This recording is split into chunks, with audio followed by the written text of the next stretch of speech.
Yellow and Red makes by Digis 27, Chapter 43. Hurry up, Oni-san! They're catching up! Naruto just huffed as he continued to hop across the tree branches, ducking low to make sure he didn't clothesline Fu on the lower ones. Of course they're catching up. He's just as fast as I am. Fu just lightly slapped him on the head, urging him on as he mentally shrugged and increased the pace slightly. He was thankful for his ungodly stamina at this point, as without it he would never have made this kind of journey in a single day. Come on, Nissan. I think I can see the gate.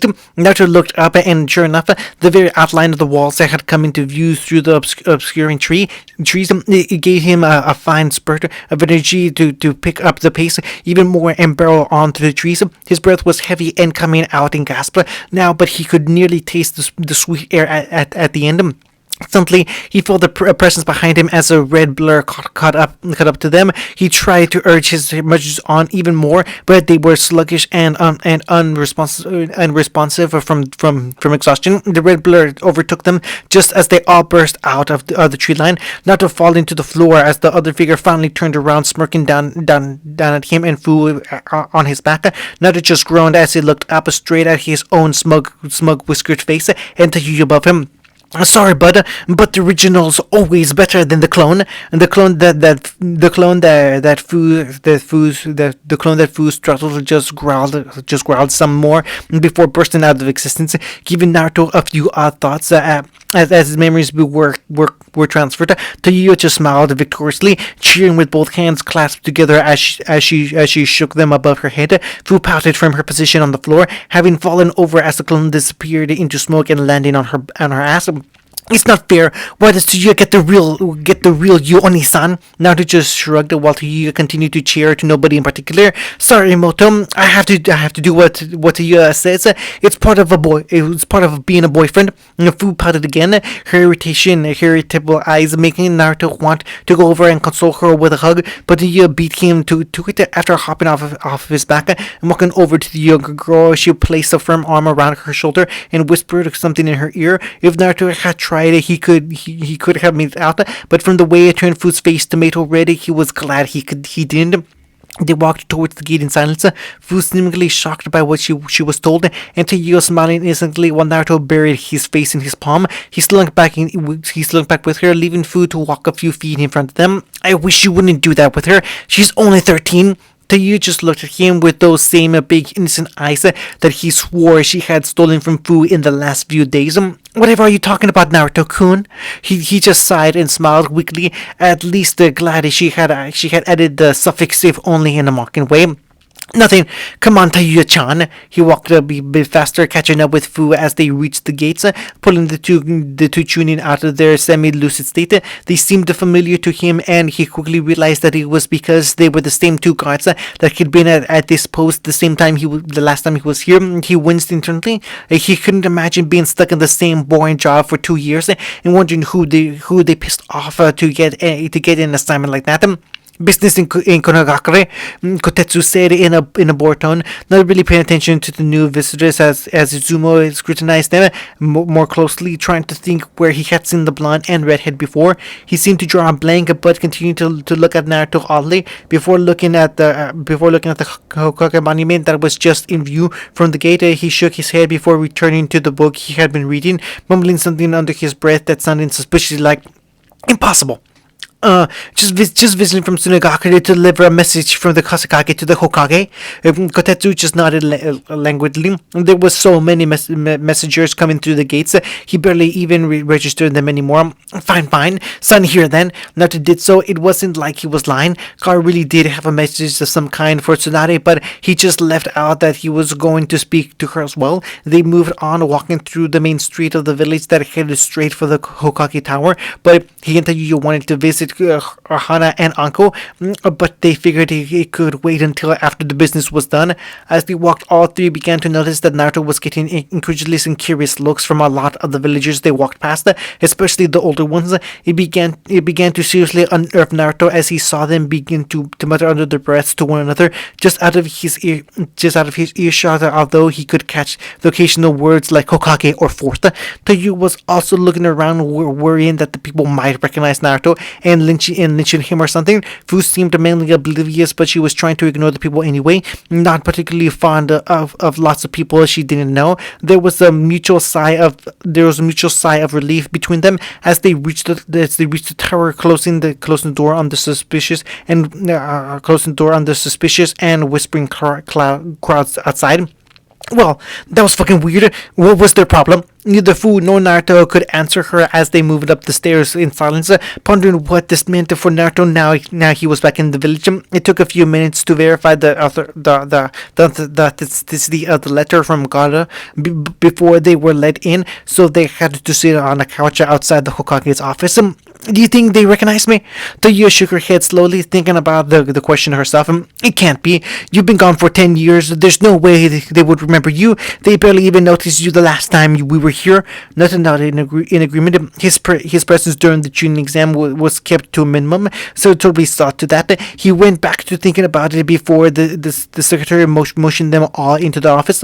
Now to put the thoughts out of his mind for now, put a smile on his face, and stepped into the office. His sweat dropped when he noticed that Tsunade was asleep at her desk, drooling over some documents like he hadn't been gone for 2 years at all. He coughed loudly, getting no response. So he tried again, even louder this time. Tsunade stirred but still didn't wake up. Hey, Tsunade! The woman jerked up in her chair, sitting a few sheets of paper flying around the room like snow from the sky. She had a line of drool coming from the corner of her mouth, and she looked particularly tired. Well, she didn't work out the shadow clone. Technique to paperwork. That's for sure. He waited for a moment as Tsunade got her bearings, and Fu giggled quietly to herself. She found that this Kage didn't intimidate her in the slightest. She was far too funny. Tsunade peered around the room groggily. Her eyes rested on Naruto, opening wide and shut. I mean, she peered even closer, as if she could pierce the veil of her drunken stupor just by willing it away. Naruto? She said. Blunt just nodded happily, grinning at the young-looking woman. What are you doing here? And when did you grow up so much? Naruto continued his smile. He enjoyed the shocked reaction people gave to his change. The Hokage is still his favorite. Toya took that moment to practically drape herself around Naruto's neck from behind. I know, gorgeous, isn't he? She said in an obviously provocative manner, earning a raised eyebrow from Tahiya and a sigh of annoyance from Fu. The younger girl had grown to become irritated every time Tahiya would make a lewd or suggestive comment about Naruto around her. Of course, the redhead was doing it purely for her own amusement, to get reactions out of people. Just like now, as Tsunade stayed across at them from behind her paperwork-riddled desk. Yes, well, age changes us all, doesn't it? Now to smirking amusement at that, it seemed rather ironic coming from the 50-something-year-old woman who didn't look a day over 20 currently. Now, assume you're here for more than just a visit. I'm sure Gaara's a busy Kazakage and can't just send his shinobi off on errant errands. Naruto just nodded and tossed her the scroll. He didn't know what was on it, but he didn't really care all that much. Probably just some boring economic thing he wouldn't care about anyway. Really, just a scroll. You've been demoted or something? Naruto grinned sheepishly and rubbed the back of his head. Nah, Gaara couldn't take away my rank if he tried. He chuckled, knowing that Gaara would never do that to him, threatening him with it maybe, but never actually go through with it. We were coming this way anyway, so he thought we might as well. I can move faster than most. Tsunade raised a brow, her lips tugging into a thin smirk. Yes, I heard you can even give the Hokage a run for his money in the speed department.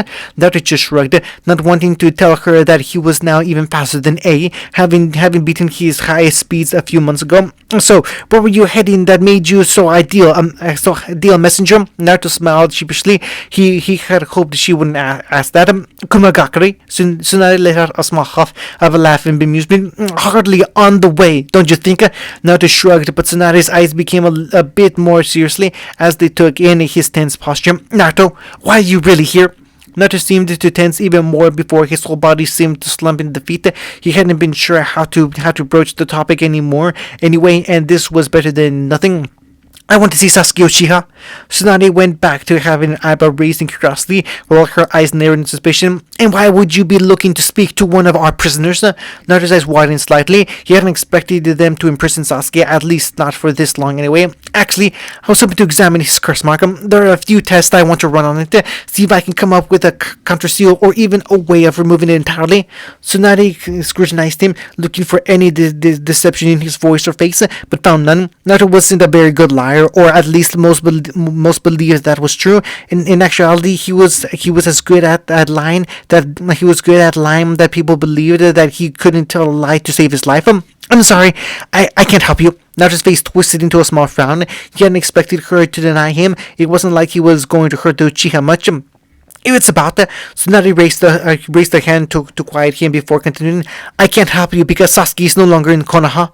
Naruto closed his mouth, looking at the Hokage curiously. About a month after he was placed in the Anbu jail, a squad of Otonin led by Kabuto Yakushi infiltrated the village and took off with him. At the time, he was undergoing a lot of mental and psychological evaluation with Yamanaka clan, so he was declared a bit unstable. After that, Orochimaru essentially went into hiding. We've heard barely anything from him in the past 2 years. That cursed in his head. This set his plan back a lot.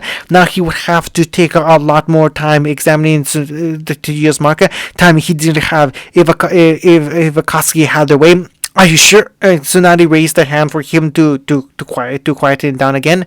Listen, Naruto. If you are really set on going after Sasuke, your best bet is to find Orochimaru. If I'm right, then the Snake Bastard plans revolves a lot around the young Uchiha. You aren't one of my ninjas, but Tsuna and Konoha are allies, and thanks to you and thanks to your friends, the Kasuke and all his treaties with the other nations, Konoha has never been in a bigger financial boom. That means I am allowed to let slip information every now and then to repay the favor, if you will. Rumors have it that Snake will be moving on the Sanbai after the Mizukage and previous Jinchuriki Yagura was overthrown. It was let loose, and he is presumed dead. She leaned back from her position on the desk.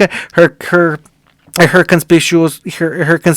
conspiratorial whisper returning to her usual voice. But aside from all that, it really is good to see you, Naruto. If you plan on staying around the village, then we should catch up. She smiled warmly, and Naruto returned it while inside he was running through the information she had given him. He smirked internally. Looks like we're going back to Kigakure. He nodded in Tsunade's direction, and she nodded back, letting them know they could leave now. Outside, it didn't take long for Taiyo and Naruto to look at each other and nodded with a smile before setting off at a fast pace towards Uncle's apartment building. They jumped across the rooftops, this time to avoid the odd and penetrating looks of the villagers. This actually improved their traveling speed, and they made it across the village in only a few minutes, having to slow down a bit to let Fu catch up. She might have had the stamina nearly comparable to Naruto and B, but she lacked the speed that kept him out of her league. When they arrived at the familiar green door that marked Uncle's apartment, they knocked. They received no reply. Taiyo knocked even louder, but again, they got no reply. She just turned to Naruto and shrugged. Maybe she's on a mission. Naruto was a little downhearted. He had been looking forward to seeing Uncle again and beating her in a spar. Just as they were about to turn away, they heard the sound of the lock clicking on the door on the other side of the door, and it opened with a slow creak. Yeah, oh, yeah, what I did. Uncle poked her head around the door, the top of a blanket evident around the bottom of her neck. She didn't look particularly healthy. Her skin was a little pale, and there were large bags under her skin. From the way she spoke, she had a blocked nose, and she looked at any movement like she was going to be sick. Her blurry vision took a moment to focus on the new arrivals and wondered if she had been hallucinating, if the fourth Kage was standing at her doorstep. Hi, Uncle Sensei! Nata gave a cheery wave at the signally-looking woman as she peered at him closer, obliviously struggling with keeping her vision straight. Naruto. She smiled and nodded. He smiled and nodded. The action seemingly making the pale-haired woman a bit queasy as she turned a pale shade of green. What are you guys doing here? She sniffed loudly, sucking back a large piece of phlegm that made all three teens cringe a little. Nobody liked being sick. Uncle looked around the hallway, barely even noticing Fu as she scanned their surroundings. Well, you might come in. She sniffled onto her blanket before moving aside to let them in. Nato and Yu were immediately hit by a wave of nostalgia from the time they spent here during their stint in Konoha. Everything was where they remembered, but there were a few more knickknacks lying about on the shelves and sofa. Uncle enjoyed taking mementos from her various missions and deploying them around her apartment like little trophies. She shuffled in after them, securely wrapping up in a blanket that forced her to take small measured steps to get around. They sat down on the couch while Uncle flopped down on next to them, closest to the box of tissues. So, Uncle, what happened to you? The woman chuckled, but the action sent her into a fit of violent coughs that made Naruto shy away from her slightly. It turns out that Hayate wasn't faking it for once. Bastard sneezed on me during a mission a few days ago. Naruto couldn't really sympathize with her being physically incapable of getting ill, but you managed to send a small, comfortable pat Uncle's way. She hated being sick more than most, especially because Naruto couldn't. Uncle just screwed up her eyes for a moment before letting out a large sneeze as she melted back into the cough, merely becoming really becoming bothered with the illness. So, what are you guys doing back here? Naruto turned to the couch, carefully staying a little distance away from Uncle.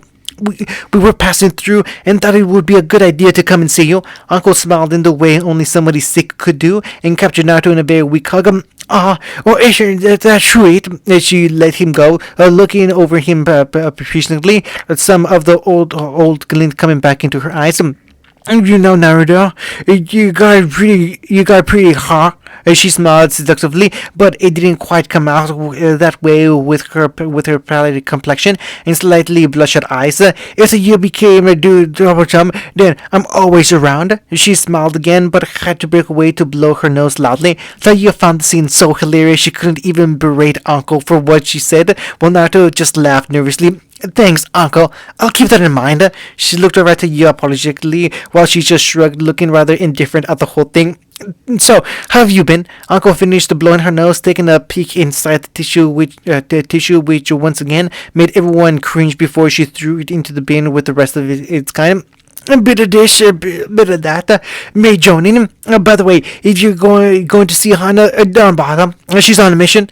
Naruto nodded with a smile. He was glad she was promoted. He felt as though she deserved it. She seemed to be nodding off as she spoke. Her eyelids dropping as her words became slower and more drawn out. Eventually, she could barely keep them open before she dropped onto the couch, while the other three looked at her dozing form incredulously. Well, that wasn't how I fucking expected it to go. Naruto could only nod in agreement. Now what? Naruto shrugged before looking back at Uncle's sleeping form. He sighed and hefted her into a bridal carrying position, getting a huff from Taiyuko as he carried the sleeping Jonin across the apartment to her bedroom. The gentle swaying motion he made with his arms seemed to momentarily wake her up, and she opened her eyes slowly, noticing she was now in her room being carried. My Naruto, getting a bit forward, aren't we? Naruto just blushed and kept moving forward, hoping Uncle would fall back to sleep so she wouldn't keep embarrassing him. Sure enough, her eyelids started to droop again, and she looked ready to fall back into slumber as he placed her gently underneath her purple bed sheets. It was good seeing you, Naruto. If you see Orochimaru again, kick him in the nuts for me. With that, she promptly passed out, snoring softly with the pillow into the pillow as a small trail of drool its way out of the corner of her mouth. Sure thing, Uncle. He smiled at her. It would have been adorable to see the usually frightening woman so peaceful if he couldn't see the slight glint of the kunai under her pillow. He moved back out into the apartment, gently closing the door behind him. Taiyuka had her arms folded across her chest, obviously annoyed at the way Naruto was with Uncle. He sighed, knowing he was going to receive some form of punishment later, but didn't say anything. Okay, guys, we can stay here for a while, or we can head out early for the land of water. So you thought about it for a moment before looking out the window on the other side of the room. We might as well just go. I don't really want to keep seeing people give you those strange looks, and we should catch up to the zombie before Orochi Pedo gets his hands on it somehow. Nacho nodded, acknowledging her point before turning to Fu expectantly. She seemed to want to look around the village some more, but she looked across at Yu, who seemed impatient to leave, and just nodded. Nacho smiled at his girls, not that he would ever call them that out loud, and nodded with enthusiasm. Okay then, if we leave now, we should be able to get to water by nightfall. He looked across at Fu sheepishly, who just looked down embarrassingly, and hopefully this time we can actually go where we intend to go. Fu blushed and started for the door, quickly followed by Tayuya, who just wanted to go. Finally, Naruto gave one last look around the apartment before smiling and gently shut the door behind him. Naruto had wanted to show Fu the view of Konoha from the Hokage monument, but he thought that leaving quickly would probably be for the best. And as they walked down the streets, they continued to get glares of mistrust and suspicion that were beginning to drive Naruto crazy. He was tempted to turn to them and demand to know what it was that they kept whispering about, but he knew that would be a mistake. He needed to keep as low profile as he could. There was no use in drawing attention to himself. Unconsciously, the trio cooking their pace to the gates, mindful to stay to more out of the way routes through less crowded alleyways. They reached the gateway slower than they would have liked, knowing the roof hopping would have also garnered the attention of the local Anbu. He let out a small sigh of relief as he finally stepped outside the gates and what felt like the oppressive confines of Konoha. There wasn't much to say between the three of them as they moved through the forest. All of them too lost in their own thoughts from the brief experience of Konoha. Yu was staring at the back of Naruto's head, watching his spiky hair bob up and down as he leapt from tree to tree. Out of nowhere, a kunai ledged itself directly into Naruto's torso, followed by a multitude of others that all made a sickening thud when they landed. Yu nearly cried out in shock, but was smart enough to duck out of the way, of the 10 or so kunai aimed in her direction. She managed a small sigh of relief as Naruto's seemingly lifeless body burst into a log and embedded with all the kunai. She ducked into a nearby clearing, what appeared to be an old abandoned training ground, overgrown with weeds and the encroaching flora of the forest. Her eyes darted around as Fu landed next to her, worried about her big brother, even though she had seen him get away with a quick substitution jutsu. Suddenly, a man flew out of the tree line, or more accurately, he was thrown out and landed painfully at the center. His leg obviously injured. He tried to hobble away while Tayuya and Fu watched in morbid fascination. He was quickly halted as a very recognizable kunai shot from the direction he had been thrown from and pinned the man by his cloak to a nearby tree. Naruto jumped into the view, not a scratch on his person, and looked extremely angry. He had seen the kunai aimed for Tayuya and had quickly caught this man, not even bothered to play with him first. Who are you, and why did you attack us? His voice was even, but you can definitely hear the strain that he had to use to keep the anger from infecting his words. Now that he was out of the forest, he could see the man better. Not there was much to see. He wore a shapeless black cloak which covered most of his form, only leaving his sandal-clad feet on display. His face was hidden by a pristine porcelain mask, which was inscribed to look like some demonetized animal, almost like an Anbu operative, but not quite. The man looked up at him without uttering a word, or at least his mask tilted up. The holes were darkened to the point where that Naruto couldn't tell where his eyes were looking. Naruto knew what was about to happen as he felt the man smirk from behind the mask, but couldn't react to stop it. Everybody heard a subtle crunch before the man convulsed violently, ending up limp on the floor. Naruto sighed, knowing this was an effective strategy for withholding information, but he didn't know that many people who would actually willingly go through with it. Sure enough, when he removed the mask to reveal an ordinary but very pale face, he saw the hints of foam at the corner of his mouth. He cursed while looking over the mask. It was obviously Anbu issue, but the animal was all wrong. They weren't supposed to look intimidating. Just their help with knowing who was who, considering their identities were classified. He hated poison. It made everything so inconvenient for him. Now he wouldn't know why this man had even attacked them. He threw the mask down at the man in disgust. The simple porcelain object hitting the man in the face enough to make it to make it loll to the side and his mouth to open. Naruto was about to turn around before he noticed the most peculiar thing about his tongue. It seemed to have a tattoo on it. Tio looked at him oddly as he bent down and steadied the man's face with his hand before opening his mouth. He grimaced as he reached in and pulled out the tongue, reaffirming his earlier observation of the black markings ordaining the man's tongue. Now that he could look closer, though, it was apparent that it was in fact a seal, a very high quality one too. He could see the workings of a silencing array built in to be set off at a certain trigger word, which he couldn't discern. He also saw a kill switch worked in there, well hidden beneath other such suppression and information blocking seals. All in all, it was like a slave collar, just without the actual collar itself, and it made Naruto wonder just what type of person would allow a seal like this to be placed on their body. Pulled out a scroll that he liked to jot down notes on. He copied out the seal, taking extra care to make sure everything was perfect in place. He could examine it more later. Finally, he stood up, just as Tsuyu walked over, carefully examining the man for herself to make sure there weren't any hidden surprises for them. A ninja willing to commit suicide to save information might also carry explosive tags as a backup measure. What are you doing? Naruto just pointed down to the man where the seal was still visible on his lolling tongue. A seal. What does it do? She waited for a few more moments as Naruto finished copying out the seal in exquisite detail, using practiced and perfected brush strokes to recreate it down to the last detail.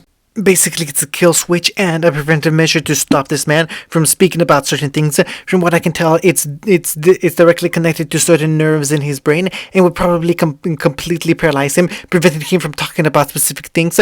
Taiyo wins, also wondering why anyone would have their body imprinted with such seal. Unconsciously moving her own hand to rub the one adorning her neck, Naruto caught the subtle action, preempting her thoughts before she could voice them. No, I don't think it was forced on him. This would have prevented anyone from speaking about what it was their master wanted him hidden, but I could have removed it if given time. No, he killed himself to protect the information. That shows loyalty to whatever the cause is.